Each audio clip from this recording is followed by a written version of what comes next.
할렐루야.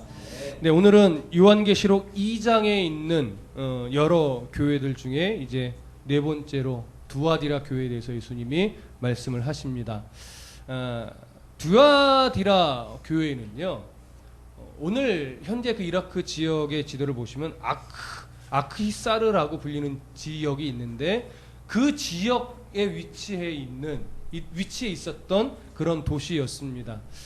이 두아디라는 소아시아의 7개 교회 중에 사실은 가장 작은 그런 도시였는데, 소아시아 7개 지역의 교회들이 다 그렇듯이 굉장히 중요한 로마의 그 도로상에 위치해 있었고 군사적으로도 굉장히 중요한 그런 도시였는데, 이 두아디라 교회도 규모적으로는 작을지 모르나 아주 중요한 지역적 위치에 있었기 때문에 군사적 요충지요, 또 무역의 어떤 활발한 움직임이 있었던 그런 도시였습니다. 그러다 보니까 다른 지역과 마찬가지로 두아디라 교회도 무엇이 발달할 수밖에 없었냐면 상업이 발달할 수밖에 없었습니다.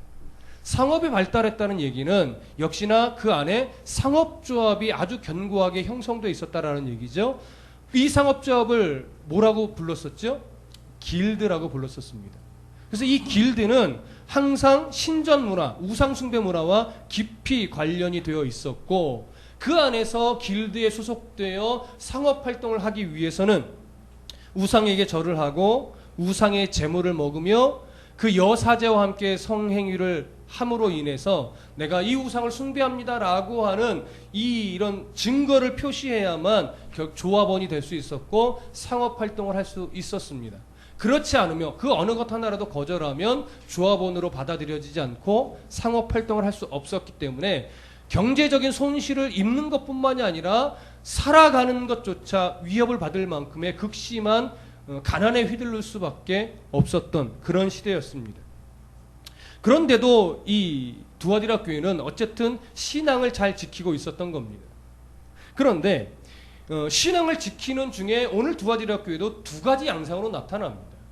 그 문화 속에 타협하여 하나님을 섬긴다 하지만 하나님이 인정하지 않는 신앙과, 그거 타협하지 않고 어려움에 처해 있지만 하나님이 인정하는 신앙과 두 가지로 갈라지게 되는 것이죠. 오늘 그 부분을 이제 살펴보게 될 텐데, 오늘 본문과 연관을 지어서 이 두아디라 교회의 중요한 특징이 두 가지가 있습니다. 하나는 뭐냐면, 이 두아디라 지역은 특히 이 철기, 병기 이런 것들에 대한 재료가 생산이 되고 그런 것들을 이용해서 철기와 병기를 만들어내는 아주 중요한 지역이었어요. 그러다 보니까 로마가 이 지역을 철기와 병기를 생산하는 그런 중요한 지역으로 선정을 해버렸어요. 그러니까 로마의 입장에서는 여기서 원재료를 통해 무기가 생산이 되기 때문에 로마 입장에서 굉장히 중요한 도시예요. 그러니까 많은 이권을 이 지역에 허락할 수밖에 없죠. 왜? 이 지역을 통해서 로마의 힘이라고 여기지는 모든 무기들이 생산이 되기 때문입니다. 그래서 주석 제조업, 철기 병기를 생산하는 산업 굉장히 발전했고, 그러다 보니까 그에 관련된 온갖 기능공들, 숙련공들이 이 지역에 몰려들을 정도의 그런 도시였습니다. 그리고 역시나 이 지역도 우상의 문화와 깊이 관련이 있는데, 이 지역은 제우스를 섬기는 신전이 여럿 있습니다. 근데 특별히 주신은 이 두아디라 지역을 수호한다고 믿고 여기는 신은 제우스가 아니라 제우스의 아들이라고 여겨지는 아폴로 신이었어요. 그러니까 아폴로 신 하면 제우스의 아들이었고, 그래서 아폴로를 주신으로서 섬기고 있었고, 로마의 압제를 받은 이후에서부터는 아폴로를 누구와 이렇게 동일선상으로 올려놨냐면 로마 황제와 동일선상으로 올려놓고 숭배하기 시작했어요. 그러니까 아폴로와 로마 황제를 동일선상에 놓고서 숭배를 하다가 점차 어떻게 됐냐면 아폴로가 현현한 것이, 사람의 몸을 입고 현현한 것이 로마의 황제다, 이렇게 된 거예요. 그러다 보니까 이제 어디까지 갔냐면, 그러면 제우스의 아들하면 아폴로인데 제우스의 아들하면 누구다라고까지 말을 하게 됐냐면 로마 황제다, 이렇게까지 연결이 된 거예요. 그러니까 이 두아디라는요, 로마의 힘을 상징하는 무기들이 생산이 됐고 신의 아들로 여겨지는 로마 황제를 아주 열심히 섬기던 그런 지역이었던 겁니다. 이러한 지역의 특징이 오늘 본문의 내용과 연결이 돼요. 18절 다 같이 읽어보실까요? 시작. 두아디라 교회의 사자에게 편지하라. 그 눈이 불꽃 같고 그 발이 빛난 주석과 같은 하나님의 아들이 이르시되. 자, 예수님을 향한 예수님이 스스로를 어떻게 묘사하고 있냐면 눈이 불꽃 같아요. 그리고 그 발이 빛난 주석과 같아요. 눈이 불꽃 같다라고 하는 것은 모든 사람의 마음을 꿰뚫어보는 통찰력을 갖고 계시는 분이다라고 하는 거예요. 그 예수님의 시선 앞에서 그 어느 누구도 거짓을 말할 수 없고 위선언을 떨 수 없다라고 하는 거예요. 그 마음 중심을 다 살피시는 분이란 얘기예요. 근데 그 살피시는 분의 발이 어때요? 빛난 주석과 같아요. 자, 방금 서론처럼 말씀드렸던 빛난 주석은 당시에 무엇을 만드는 재료였죠? 철기 병기를 만드는 재료였어요. 철기 병기는 로마의 힘을 상징하고 로마가 다른 나라를 심판하며 휘두르는 그런 도구였습니다. 그래서 많은 사람들은 로마의 칼을 두려워합니다. 많은 사람들은 로마의 그 무력적인 그 힘을 두려워하며 굴복합니다. 그리고 때로는 부러워합니다. 근데 예수님 말씀하시는 건 뭡니까? 로마의 칼, 무력을 두려워할 것이 아니라 진짜 이 세상을 심판하시는 그 예수님을 두려워해야 된다라고 하는 것이죠. 그래서 어떻게 해요? 예수 그리스도의 궁극적인 심판을 상징하는 것이 빛난 주석과 같은 발입니다. 그 발에 한번 밟히면 다시 회복할 기회가 있을까요? 없을까요? 없어요. 그래서 빛난 주석과 같은 발이다. 통찰력을 갖고 있는 불꽃 같은 눈이다라고 예수님 스스로를 묘사하는 겁니다. 근데 그러한 심판을 행하시는 예수님 자신을 향해서 뭐라고 묘사했냐면 하나님의 아들이다 이렇게 얘기를 합니다. 이 하나님의 아들이라는 말은 요한계시록에서 사실은 여기만 표현되고 있어요. 7개 교회 다른 어떤 교회에서도 예수님 스스로를 하나님의 아들이다 이렇게 묘사하지 않습니다. 두아디라 교회에서 묘사합니다. 왜 이런 묘사가 필요했을까요? 네. 당시에 두아디라 사람들은 신의 아들이다 라고 하면 누구를 생각해요? 아폴로를 생각하고 로마 황제를 생각한단 말이에요. 그래서 이 세상을 다스리고 지키고 생명을 연장시켜주고 이런 힘이 로마 황제에게 있다라고 그들은 여기며 그 권세에 굴복하며 살았던 거예요. 누구까지도? 때로는 예수를 믿는다고 하는 성도들까지도. 그래서 그들 앞에 예수님이 나타나셔서 진짜 이 세상을 다스리고 이 역사를 운행하시는 분은 누구시다? 진짜 하나님의 아들인 예수 그리스도시다. 이 사실을 놓치지 말아라. 이것이 바로 오늘 18절에서 이야기하고 있는 예수님 스스로를 그 눈이 불꽃 같고 그 발이 빛난 주석과 같은 하나님의 아들이 이루시되 라고 하면서 자신을 이 말씀을 전하고 있는 자신을 묘사하시고 계시는 겁니다. 그래서 우리도 마찬가지로 이 하나님의 모습 앞에서 위선의적인 신앙을 버려야 될 겁니다. 왜요? 그 하나님은 우리의 모든 마음들을 다 통찰하여 보시는 분이기 때문에 그렇습니다. 그 예수 그리스도의 그 통찰력 있는 불꽃 같은 눈 앞에서 우리들의 거짓은요 통할 수 없습니다. 정직하게 내어 놓으셔야 돼요. 정말 내가 그리스도인으로 살아가려는 애씀이 내 삶의 흔적 가운데 있는가? 네. 우리는 스스로를 때로는 많이 포장을 하죠. 그 포장을 어떻게 해요? 거품을 다 걷어내야 돼요. 그 하나님 앞에 정말 정직한 성도로 서는 싸움을 우리는 하셔야 됩니다. 다음 구절을 좀 보시죠. 19절입니다. 함께 읽습니다. 시작.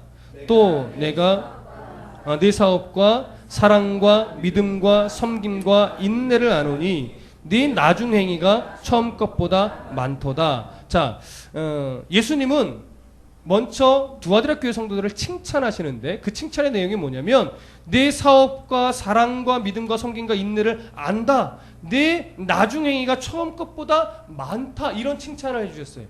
자, 여러분, 내 나중 행위가 처음 것보다 많다라고 하는 이 표현을 보면 어느 교회와 마치 대조를 이루는 것 같습니까? 에베소 교회죠. 에베소 교회는 뭘 잃어버린 교회죠? 처음 사랑을 잃어버린 교회예요.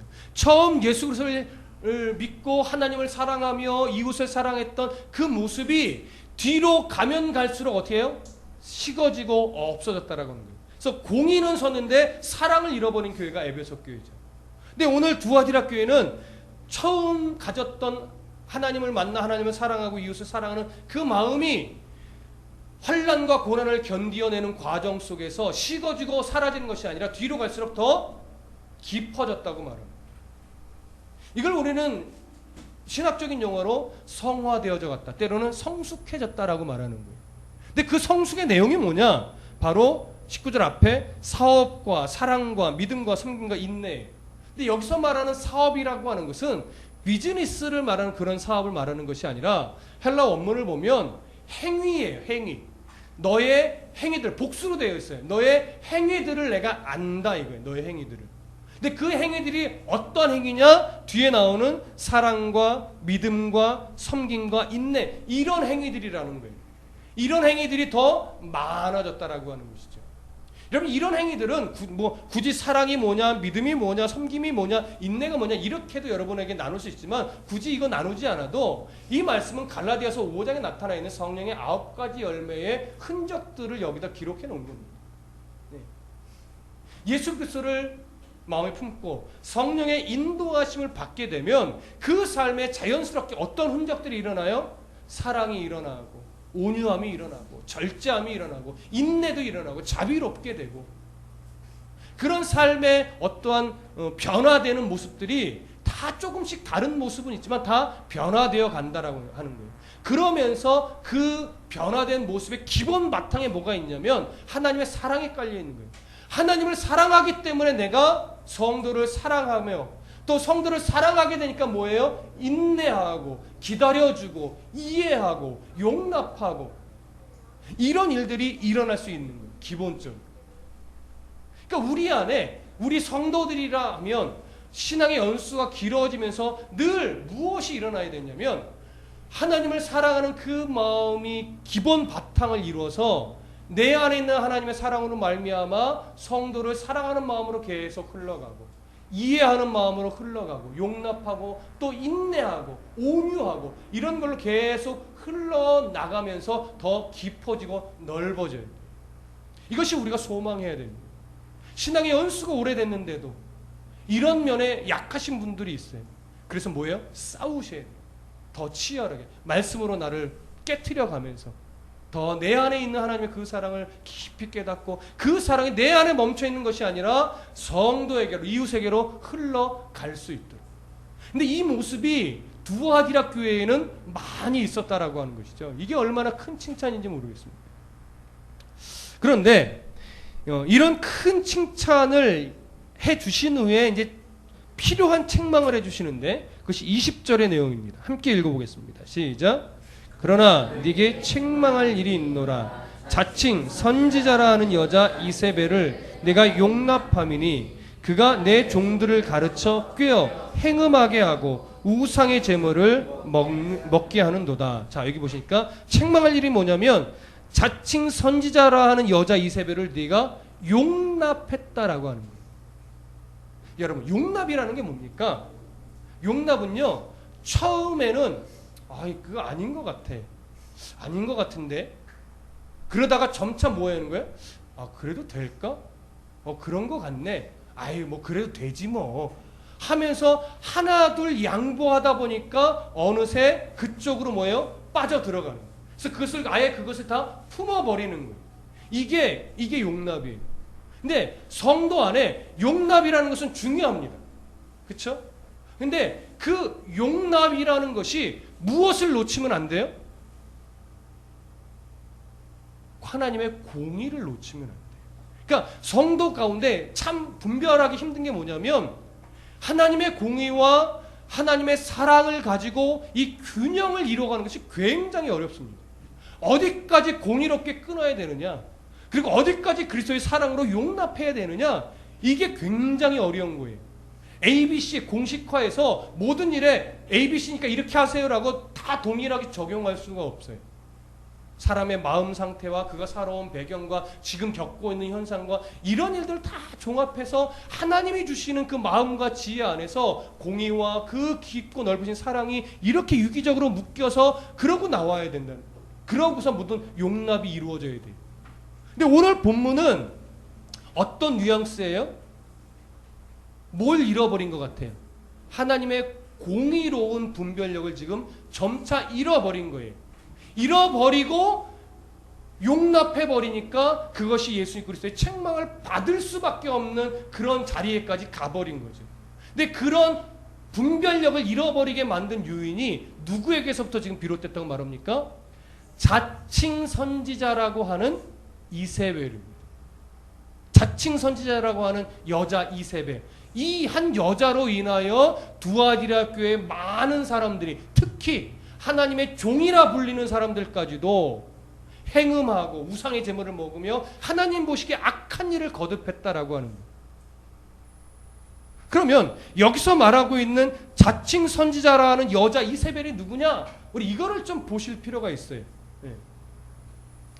물론 열왕기서에 나오는 아합 왕의 부인 이세벨을 말하는 건 아닙니다. 그렇죠? 근데 그 이세벨과 같은 행위를 한 여인일 거예요. 그런데 잘 보시면 여기에 우리가 이 여자에 대한 어떤 힌트를 발견할 수 있는 게 뭐냐면, 일단은 자칭 선지자예요. 이 얘기는 뭡니까? 선지자로서 직분을 정식적으로 맡은 자가 아니에요. 내가 선지자요라고 선지자 행세를 한 거죠. 그렇죠? 근데 그 뒤에 뭐라고 말하냐면 여자 이세벨이에요. 여기 여자라는 표현은요, 헬라어로 귀네라는 표현인데, 이 귀네라는 말은 이렇게 그냥 여인 이런 말이 아니라 오늘날 우리 의미로 하면 여사님 뭐 이런 정도의 의미로 볼 수 있어요. 그러니까 한 여성을 굉장히 높이는 극존칭의 언어예요. 예수님께서 물을 포도주로 변하게 한 사람을 예수님이 마리아에게 뭐라고 호칭합니까? 여자여, 어머니인데 여자여 이렇게 이야기하잖아요. 그 여자여라는 말은요, 우리나라 어떠한 그런 개념으로 보면 버릇도 없지 엄마에게 여자요? 예. 제가 저희 어머니도 오늘 오셨지만 제가 저희 어머니한테 여자요 이러면 속으로 목사님이니까 말은 못하지만 저런 괘씸한 놈 목회하더니 뭘 배운 거야 이러실 수 있다고요. 근데 여기서 그런 개념이 아니라 한 여성을 굉장히 높이는 극존칭이에요. 귀나이. 그래서 여자요, 여사님. 그러니까 우리나라에서 한 여성을 귀부인처럼 최고로 높이는 호칭이 뭔지 뭐 언뜻 기억은 안 나는데 그런 귀를 높이는 거예요. 그러니까 오늘 여기서도 한 여자라고 하는 것은 좀 높이는 말이에요. 근데 귀네라고 하는 이 헬라어에는요, 소유격 관사가 붙어 있어요. 그래서 그의 아내, 그의 어떤 높은 여인 이런 의미예요. 근데 여인인데 높이고 있잖아요. 왜 높이냐면 두아디라 교회 안에 어떠한 높은 자리에 있는, 말하자면 큰 영향력을 미칠 수 있는 어떤 사람의 부인이라는 거예요. 그래서 학자들은 어떤 게 되냐면 목회자의 부인일 것이다. 때로는 오늘날로 얘기하면 장로격에 해당하는 사람들의 부인일 것이다. 이렇게 이해를 합니다. 그러니까 교회 안에서 어떻게 보면 중요한 그 영향력을 미칠 수 있는 위치에는 분명히 있는 여인이. 근데 그런 여인이 자칭 선지자라 하며 교회의 목회자부터 중직들까지 다 휘어잡고 그 손에 다 놀아나는 거예요. 근데 이제 주석이나 이런 걸 보면 옛날 그 기록된 문서에 이 여인에 대해서 이렇게 돼 있대요.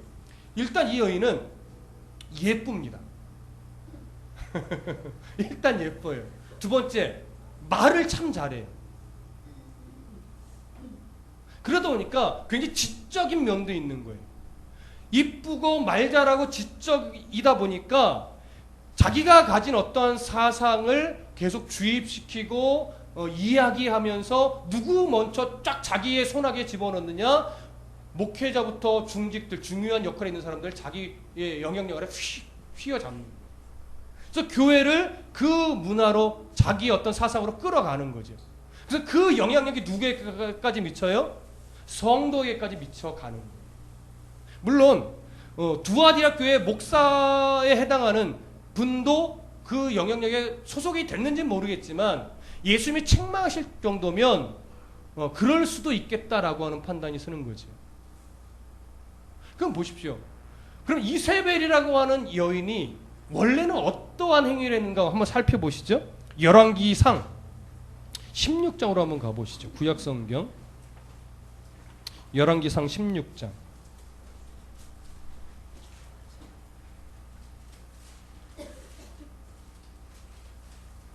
열왕기상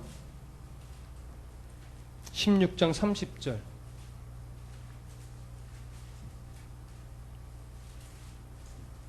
30절부터 33절까지만 보겠습니다. 찾으신 분들 함께 읽겠습니다. 시작. 오므리의 아들 아합이 그의 이전의 모든 사람보다 여호와 보시기에 악을 더욱 행하여 느밧의 아들 여로보암의 죄를 따라 행하는 것을 오히려 가볍게 여기며 시돈 사람의 왕 엣바알의 딸 이세벨을 아내로 삼고 거기 가서 바알을 섬겨 예배하고 사마리아에 건축한 바알의 신전 안에 바알을 위하여 제단을 쌓으며 또 아세라 상을 만들었으니 그는 그 이전에 이스라엘의 모든 왕보다 심히 이스라엘 하나님 여호와를 노하시게 하였더라. 자, 여기에 기록된 것처럼 구약 시대 당시 이세벨은 시돈의 왕의 딸이었어요. 이방 땅 시돈의 딸이었어요. 왕의 딸. 근데 이 딸이 누구와 결혼해요? 북이스라엘의 왕 아합과 결혼을 해요. 근데 결혼을 하더니 무엇을 끌고 왔냐면 바알 우상을 끌고 들어간 거예요. 근데 이 여인이 이쁘고 말재주도 좋으니까 아합 왕이 거기에 홀라당 넘어가서 그래? 그렇게 그 바알이 쎄? 뭐 이러면서 홀가당 넘어가서 신전을 지어주고 우상을 만들고 거기에 절을 하면서 이세벨이 원하는 대로 다 해주는 거예요. 그러다가 어느 지경까지 가요? 하나님의 선지자를 다 죽이는 일까지 가죠. 그래서 결국 하나님이 엘리야를 세워서 바알의 선지자들과 갈멜산에서 대결을 하게 되죠. 그래서 하나님이 승리를 주고 바알의 선지자들을 다 그 자리에서 죽여버립니다.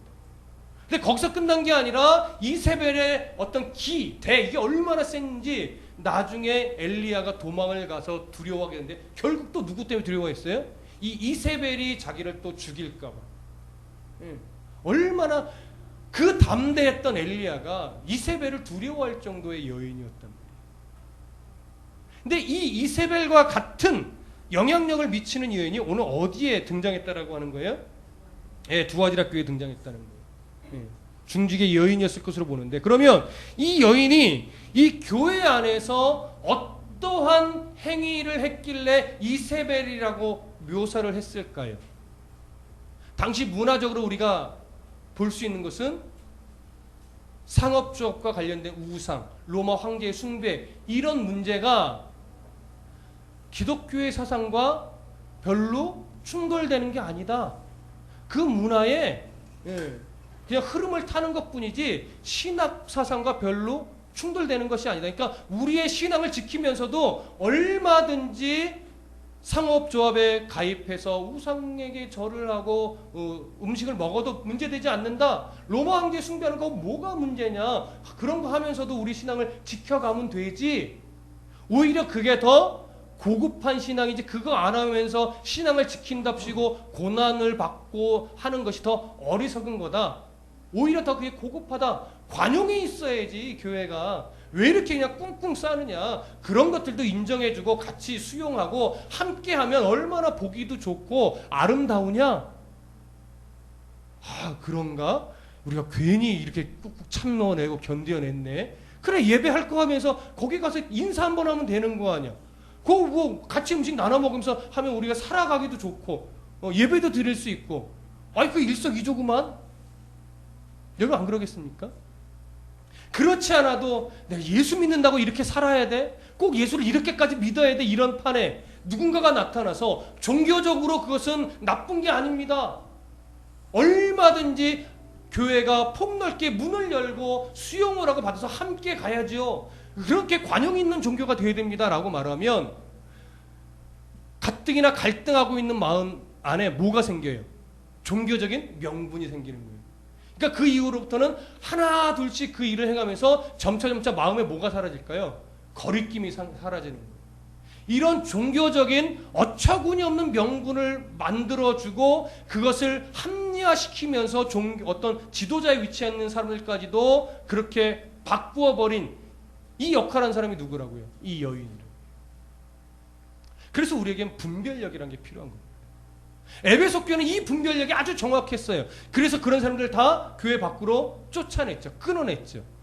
두아디라 학교는 뭘 못한 거예요? 사랑은 깊은데 이게 하나님의 공의로운 분별력이 없으니까 다 용납하는 거예요. 다.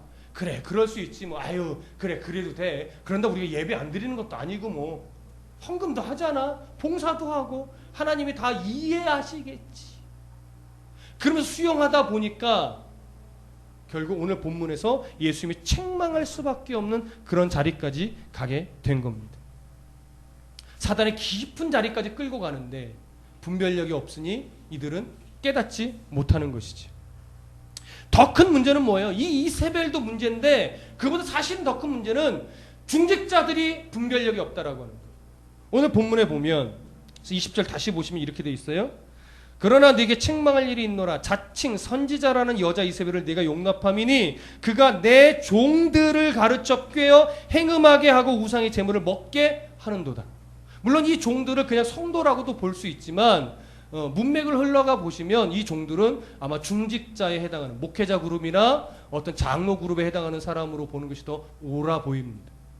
그들이 분별력 없이 이 여자 이세벨의 말에 다 쏙 넘어간 거예요. 그래서 우상에게 절도 하고 우상의 제물을 먹기도 하고 여사제와 몸을 섞기도 하고 이런 일들을 자행하는 것이죠. 그래서 21절 이렇게 말을 합니다. 함께 읽어봅니다. 21절 시작. 또 내가 그에게 회개할 기회를 주었으되 자기의 음행을 회개하고자 하지 아니하는도다. 자, 여기 내가 그에게라고 말할 때 이 그에게가 누구냐에 대해서 사실은 학자들이 두 가지로 나눠지는데 여기서 그에게 기회를 줬다라고 하는 것은 여자 이세벨을 말하는 거다 이렇게 말하기도 하고 이 그에게는 아마 중직자들일 것이다 이렇게 말을 하는데 여기 그에게는 사실은 헬라어 원문으로 보면 여성형이에요. 단어 자체가. 그래서 여자 이세벨로 보는 게 더 옳아 보입니다. 그래서 여자 이세벨에게 뭘 줬다면 기회를 줬대요. 이 기회는요. 크로노스라는 그 말 단어예요. 그 시간이라는 의미예요. 그러니까 이 여인에게 회개할 만한 하나님의 인내를 갖고 충분한 시간을 줬다 이거예요. 그러니까 기회, 시간적인 기회만 준 것이 아니라 어떤 푸시도 했겠죠. 왜냐하면 두아디라 교회 모든 성도들이 분별력을 잃고 다 쫓아간 것은 아니니까.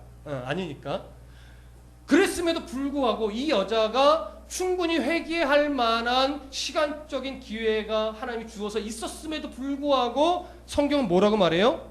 자기의 음행을 회개하고자 하지 아니하였도다. 자기가 의지적으로 거절하는 거예요. 싫어요. 나는 회개하기 싫어요. 이게 옳아요. 마치 요나처럼 내가 죽는 한이 있어도 누가 옳아요? 내가 옳아요 라고 고집을 피웠던 것처럼. 물론 요나와는 좀 다르다고 말할 수 있지만 그렇게 회개하지 않았던 거예요. 스스로 의지가. 나는 인정할 수 없습니다. 나는 이게 더 옳다고 봅니다 라고 회개하지 않는 거죠. 그렇게 회개하지 않을 때 22절 함께 읽어봅니다. 시작. 볼지어다 내가 그를 침상에 던질 터이요 또 그와 더불어 간음하는 자들도 만일 그의 행위를 회개하지 아니하면 큰 환난 가운데 던지고. 자, 여기 보시면 내가 그를 어디에 던져요? 침상에 던져요. 침상에 던진다라고 하는 말은 이런 의미입니다. 질병에 걸려 죽게 한다라고 하는 의미예요. 구약시대도 이제 그런 뉘앙스의 표현들이 종종 나오는데 침상에 던져버린다. 질병에 걸려 죽게 할 것이다라고 하는 거죠. 행음하던 침상이 이제는 병상이 되어버리는 하나님의 어떤 심판이죠. 그 뒤에는 또 이렇게 말해요. 내가 그를 침상에 던질 터이요 또 그와 더불어 간음하는 자들도 만일 그의 행위를 회개하지 아니하면 큰 환난 가운데 던지고 이렇게 말합니다. 여기 그와 더불어 간음하는 자들은 누구를 말하는 걸까요? 중직자들을 의미한다고 보는 게 더 맞습니다. 분별력을 잃고 이세벨의 가르침을 따라서 영육간의 행음하기를 그치지 않았던 자. 왜 영육이라는 표현을 쓰는지 아시죠? 하나님 앞에 하나님을 온전하게 섬기지 않은 영적인 음행을 벌였고 그래서 우상을 섬기는 사제와 몸을 섞어야만 했었기 때문에 육체적으로도 행음을 한 겁니다. 하나님 얼마나 가증스럽게 여기셨을까요? 근데 그들에게도 뭘 줬을까요? 회개의 기회를 줬죠. 근데 그들도 그런 가치관에 그 이세벨이라고 하는 여자의 영향력에 아예 붙잡히다 보니까 이세벨처럼 회개하기를 스스로 거절하는 거예요. 이게 얼마나 좋은데. 이렇게 하니까 어려움도 없고 경제적으로도 문제 없고 육체적으로도 즐거운데 이걸 버려. 그렇죠? 그래서 하나님이 그들도 뭐 하겠다고요? 환난 가운데 던지겠다고 말합니다. 이 큰 환난이 뭔지는 정확하게 알 수 없으나 문맥의 흐름으로 보아 침상에 던지겠다는 하나님의 예수님의 말씀과 아마 동일할 것으로 보입니다. 그리고 나서 23절 함께 읽어봅니다. 시작. 또 내가 사망으로 그의 자녀를 죽이리니 모든 교회가 나는 사람의 뜻과 마음을 살피는 자인 줄 알지라. 내가 너희 각 사람의 행위대로 갚아주리라. 여기 내가 사망으로 그의 자녀를 죽이리라. 그의 자녀는 누구일까요? 네, 중직자들의 어떤 자녀를 말하는 것이 아니라 그렇게 보일 수 있지만 그런 것이 아니라 이제 영적인 자녀처럼 성도들에게도 그런 영향력이 미쳐지겠지. 그래서 그 가르침을 따라 분별력 없이 그 행위에 같이 동참하던 여러 성도들, 이제 그 무리라고 지칭할 수 있을 겁니다. 이세벨의 가르침을 따라 분별력 없이 행하던 그 무리 자체를 오늘 뭐라고 말하면 죽이리라. 침상에 던져지는 환란에 빠지면 그 결과는 결국 뭡니까? 죽음이죠. 단순하게 육체의 죽음을 말하는 것이 아니라 여기에는 하나님과의 영원한 영적인 단절을 말해요. 궁극적으로 그렇게 될 것이다. 이거 회개하지 않으면, 회개 기회를 줘도 회개하지 않으면 그 결과는 죽음이에요. 영적으로 영원히 하나님과 단절되는. 그래서 우리가 굉장히 조심해야 되는데 예수님이 다음 구절에 이렇게 말을 해요. 모든 교회가 그렇게 환란에 던지고 죽이는 이유는 모든 교회가 나는 사람의 뜻과 마음을 살피는 자인 줄 알게 하기 위해서라는 거죠. 이 서신을 쓰는 1차적인 대상은 두아디라 교회입니다. 그러나 이 교훈을 받아야 될 대상은 누구일까요? 모든 교회. 오고 오는 세대의 모든 교회 성도들이 이 교훈을 받아야 돼요. 근데 뭐라고 말씀하시느냐? 나는 사람의 뜻과 마음을 살피는 자인 줄 알지라. 여러분, 뜻과 마음, 마음과 뜻과 생각, 성경이 이것을 거의 한 뉘앙스로 같이 씁니다. 강조하듯이. 마음은 뭐고 뜻은 뭐냐, 생각은 뭐냐, 굳이 구별하시지 않아도 돼요. 우리의 그냥 생각이, 우리의 마음이. 근데 하나님 그 모든 것은 뭐예요? 뭐 하시는 분? 살피시는 분임을 안돼요. 이것이, 이 모습이 오늘 18절에서 그 눈이 뭐와 같아요? 불꽃 같으신 예수님의 모습이 바로 이것과 동일합니다. 예수님의 눈이 불꽃 같다는 건 뭐라고 말씀드렸어요? 통찰력이라고 말씀드렸죠. 예수님의 그 불꽃 같은 눈빛 앞에서 그 어느 누구도 위선을 부릴 수 없고 거짓을 내보일 수 없어요. 다 알아요. 아무리 종교적으로 거룩한 명분을 앞세운다 할지라도 하나님을, 예수님을 속일 수 있다 없다? 속일 수 없다. 근데 지금 이세벨의 영향을 받은 중직자들이나 그 무리에 속하는 성도들은 하나님을 버렸다라고 말하지 않아요. 나는 하나님을 섬기지만 더 고급한 신앙으로 가는 겁니다 라고 하면서 그 마음에 부끄러움을 갖지 않고 스스럼 없이 그 행위를 하고 다른 사람들도 그 행위에 자꾸 빠지게 만들려고 하는 그런 움직임들이 있단 말이에요. 그런 행위들이 결국 뭐다? 하나님을 속이려 드는 거예요. 하나님을 속일 수 없습니다. 하나님 우리들의 위선, 종교적인 거룩한 명분을 앞세운 위선까지도 다 꿰뚫어 보고 있다 이거예요. 너의 교회가, 너의 행위가, 네 설교가 정말로 하나님 보시기에 부끄럽지 않은 설교냐, 아는 삶이냐, 아는 행위냐. 여러분, 제가 이 중심을 놓치면 큰일 나는 겁니다. 하나님 앞에 비록 해석은 틀릴 수 있어요. 조금. 네. 적용은 좀 연약할 수도 있어요. 그러나 해석의 문제가 아니라 얼마나 이 말씀 앞에서 정직하게 이것을 분석하려고 애를 쓰고 정직하게 성도들이 그 말씀을 먹히게 하려고 애를 쓰느냐 할 때 하나님은 그 중심을 아신다 이거예요. 해석이 좀 짧은 거, 영어를 못하니까, 원문이 약하니까 딸릴 수 있다. 그거 갖고 하나님 책망하는 것이 아니라 그런 것에 대한 하나님 앞에 정직한 설교를 하지 않고 너의 명예를 위하여, 너의 어떤 부를 위하여 교회 규모를 키우려고 말씀을 왜곡하여 가르칠 때 하나님이 아신다 이거예요. 너 정말 하나님 앞에 부끄럽지 않은 설교를 하고 있느냐? 너는 설교하는 대로 살고 있니? 너는 말씀을 듣는 대로 살려고 애를 쓰고 있니? 말씀에 대한 분별력을 갖기 위해 애쓰고 있니? 하나님 물으신다. 이 물음 앞에 우리가 비록 부족하지만, 우리 비록 넘어지는 흔적 많지만, 하나님, 그래도 제가 하나님 앞에 정직하려고 애쓰고 있어요. 이런 대답을 하실 수 있으셔야 돼요. 비록 연약하여 넘어지지만 하나님이 넘어지는 걸 갖고 책망하지 않습니다. 그래서 우리는 포장하면 안 됩니다. 성도와 성도 간에 포장하지 말고, 목회자와 성도 간에 포장하지 말고 말씀 앞에 정직한 관계로 계속 가셔야 돼요. 그런 삶이 굉장히 중요합니다. 근데 그 분별력을 갖는다는 게 그리 쉽지 않습니다. 왜요? 성도도 자존심이 있고 목사도 자존심이 있어서 그 자존심이 서로 내려놓아져야 되는데 이게 잘 안 되는 거예요. 그리스도의 사랑을 가진 자로서의 자존심이 내려놓아지셔야 됩니다. 그리고 욕심이 내려놓아져야 되고 탐욕이 내려놓아져야 됩니다.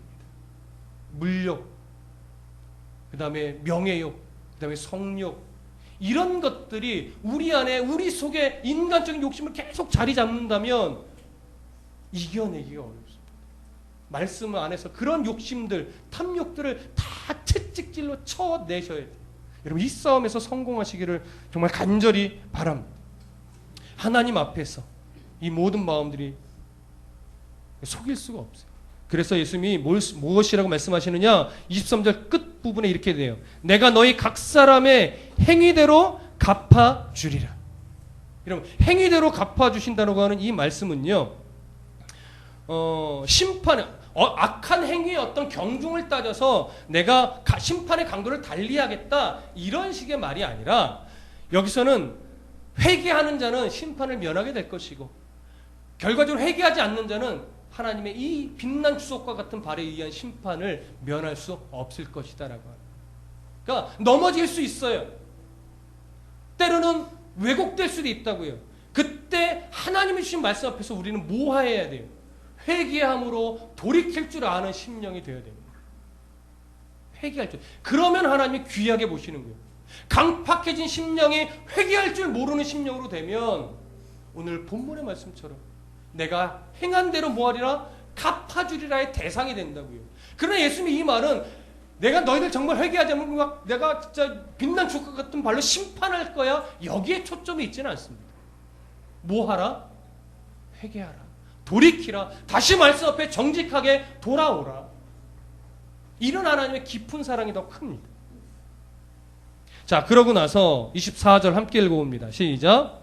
두아디라에 남아있어 이 교훈을 받지 아니하고 소위 사탄의 깊은 것을 알지 못하는 너희에게 말하노니 다른 짐으로 너희에게 지을 것은 없노라. 25절까지요. 시작. 다만 너희에게 있는 것을 내가 올 때까지 굳게 잡으라. 아멘. 자, 저를 보시면 이제 제일 중요해요. 제일 중요해요.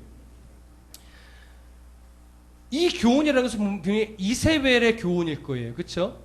이게 더 고급한 신앙이야, 이것까지 해도 돼, 뭐 교회가 더 관용스러워야지, 이러한 잘못된 왜곡된 가르침, 이런 것들을 거절하고 사탄의 깊은 것을 알지 못하는 자, 그러한 행위에 동참하지 않고 그러한 왜곡된 행위들을 잘 분별하여 거절한 자, 그런 자들에게 말하노니 다른 짐으로 너희에게 지을 것은 없노라, 이렇게 말합니다. 다른 짐이라는 것은 결국 이렇게 적용할 수 있어요.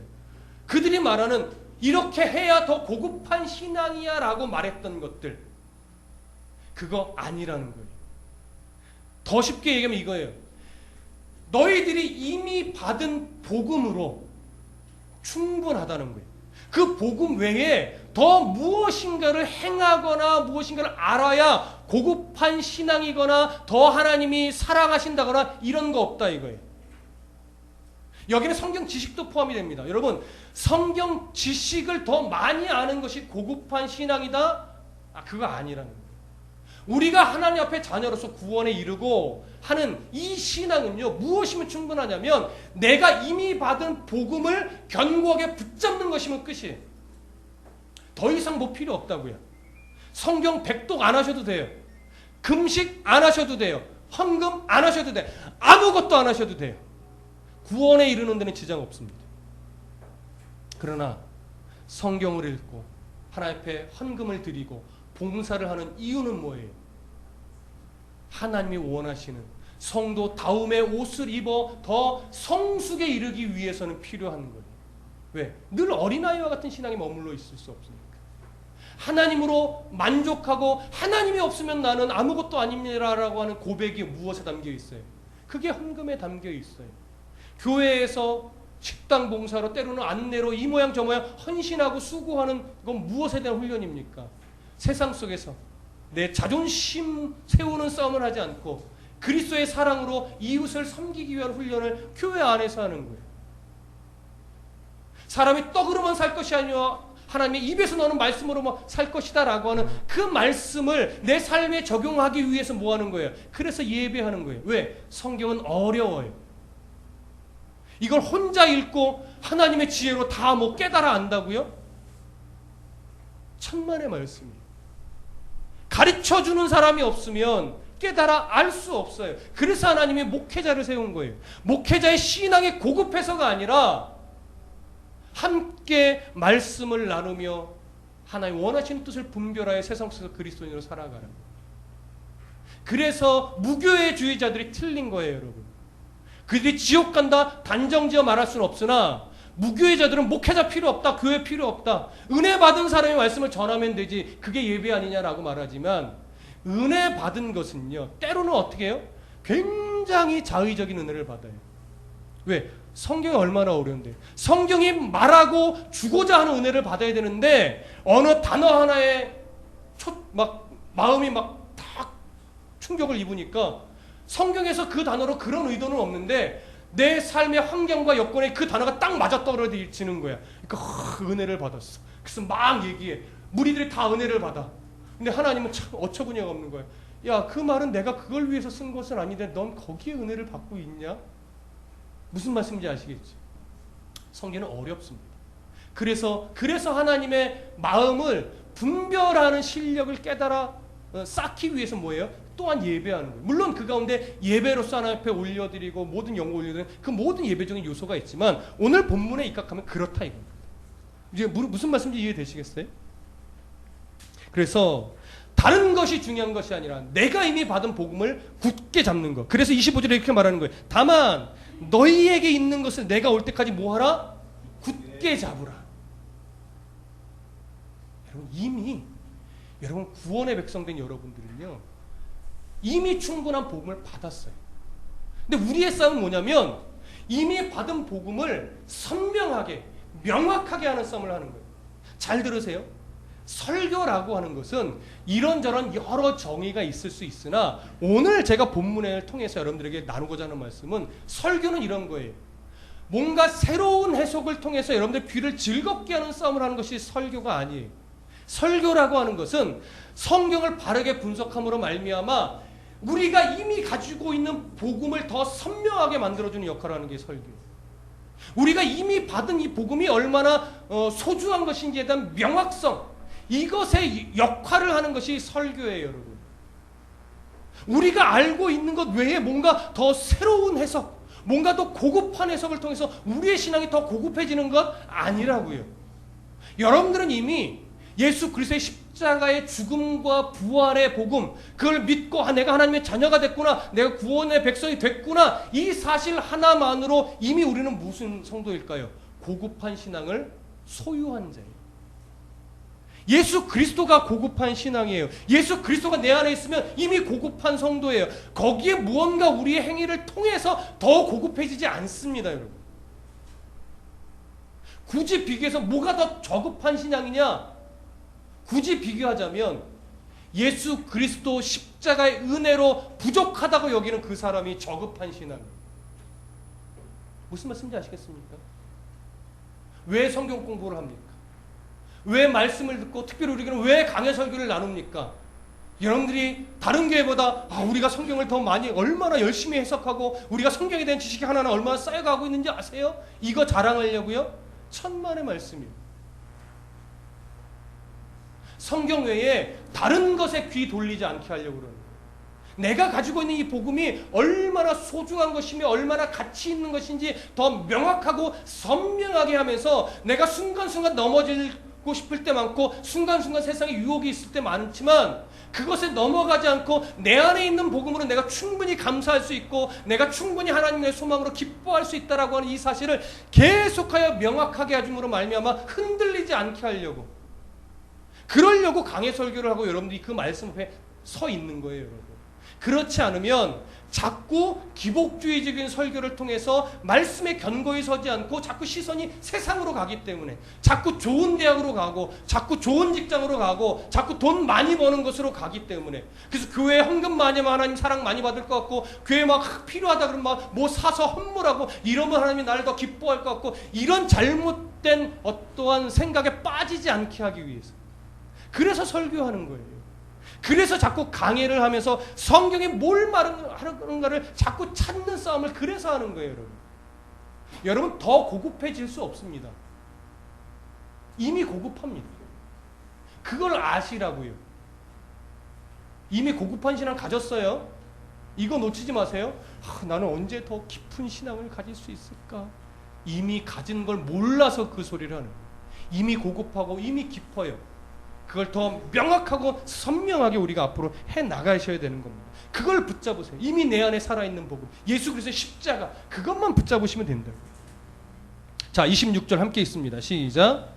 이기는 자와 끝까지 내 일을 지키는 자는, 지키는 그에게 만국을 다스리는 권세를 주리니. 자, 이기는 자, 끝까지 내 일을 지키는 자, 별 다르지 않습니다. 굳이 비교해 보자면 이기는 자는 이세벨의 교훈과 같은 것을 계속 분별력 있게 끊어내는 자이고, 또 내 일을 지키는 자는 그것을 끊어냄으로 말미암아 이미 내가 받은 그 복음을 선명하고 명확하게 신뢰함으로 붙잡아가는 그런 성도를 말하는 거겠죠. 그러는 자는 어떻게 해요? 만국을 다스리는 권세를 준대요. 여기서 만국을 다스리는 권세는 어떤 권세자로 군림하는 그러한 권세가 아니라 예수님처럼 복음으로, 그리스도의 사랑으로 세상을 섬길 수 있는 권세, 낮아질 수 있는 권세, 기꺼이 세상 속에 그리스도를 드러내기 위해서 내 이익 좀 포기할 수 있는 수준의 권세예요. 무슨 말씀인지 아시겠습니까? 섬기는 권세이고 낮아지는 권세이고 사랑하는 권세예요.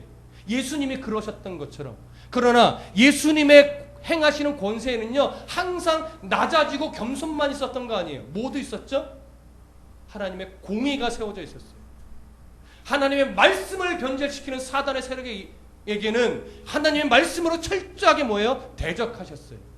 기도해야 되는 하나님의 집을 강도의 소굴로 만드는 그 자리는 뒤집어 엎으셨다고 해요.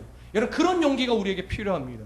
교회를 변절시키고 교회를 이단의 소굴로 끌려가려고 하고 말씀을 훼손하고 변절시키는 그런 무리에 대해서는 단호하게 어떻게 해요? 끊고 단호하게 쳐내셔야 되는 거예요.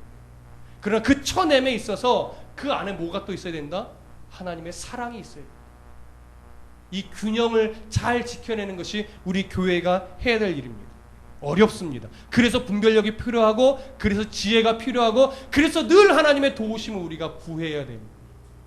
여러분 생각날 때마다 그 기도를 하십시오. 하나님, 우리 목사님이 또 우리 교회가, 우리 성도가 하나님의 공의와 하나님의 사랑을 균형 있게 세워갈 수 있는, 공의를 잃어버린 사랑은 두아디라 교회처럼 됩니다. 그러나 사랑은 있는, 사랑을 잃어버린 공의는 어느 교회처럼 되죠? 에베소 교회처럼 됩니다. 둘 다 옳은 것이 아니에요. 그 균형을 잘 지키셔야 됩니다. 그러면 28절에 내가 또 그에게 새벽별을 주리라. 이 새벽별은 승리를 상징하는 새별인데 승리하신 예수 그리스도, 그리고 또 재림하실 예수 그리스도를 의미하는 겁니다. 우리에게 주실 것은 예수 그리스도 그분밖에 없습니다. 예수 그리스도가 우리의 삶의 이유요 목적이 되십니다. 그리고 29절, 귀 있는 자는 성령이 교회들에게 하시는 말씀을 들을지어다. 여러분, 이 말씀을 가볍게 여기지 마시고 오늘 우리 교회가 또 우리 성도의 삶에 이런 하나님의 깊고 넓으신 마음, 이세벨 같은 교훈이 좋다고 따라가는 신앙이 아니라 말씀 안에서 내게 이미 주신 것이 얼마나 소중하고 가치 있는 것인가를 알아서 그걸 견고하게 붙잡는 싸움에서 승리하시고 붙잡은 대로 이 권세, 만국을 다스리는 섬기는 권세, 사랑을 실천하는 권세, 기꺼이 낮아질 수 있는 권세를 마음껏 누리시며 살아가시고, 그래서 하나님을 증거하고 드러내시는 성도가 되시기를 간절히 소원합니다. 기도하겠습니다.